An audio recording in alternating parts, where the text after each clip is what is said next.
franchement, avec Giz, je pense que quand t'es une petite fille noire, et que moi, parce que moi, de mon avis, j'étais vraiment à la campagne, quand t'es une petite fille noire et que t'arrives en campagne, et que t'as un look un peu excentrique, etc., t'es un peu une petite fille noire bizarre, bah, je pense que le fait d'avoir un grand frère comme Giz, ça t'arme pas mal contre plein de choses en vrai. Ouais.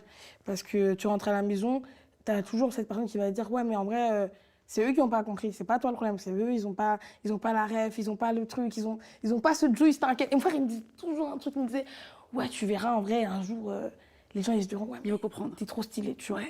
Et en vrai, je pense que en étant plus jeune, j'étais plus dans un truc de me dire ah ouais, c'est pour me soulager, pour me rassurer qu'il me dit ça. Mais je pense en grandissant, j'ai capté que lui, il a Il y toujours croyait cru. pour de Ouais. vrai, ouais. Franchement, lui, il a toujours cru. C'était pas dans un truc de ah je veux te rassurer. Non, il s'en bat les couilles de me rassurer, tu sens. Ah ouais. Bah, tu parlais de style, justement, ton esthétisme, il est hyper affirmé. Ton style aussi. Comment est-ce que tu as réussi à trouver ton style? Surtout, en plus, ce que tu dis, c'est que tu l'as trouvé dans des conditions où il n'y avait pas la liberté. Tu n'es pas né, genre, je sais pas, à Londres, en plein milieu, ou à New York, où il y a vraiment cette démocratisation du style et de rêve. s'affirmer. Mon rêve. À quoi ça aurait ressemblé en plus? Je Si sais ça, pas. c'était à la campagne, imagine si tu avais grandi dans une grande ville. Je pense que peut-être ça aurait peut-être tué mon lore. Peut-être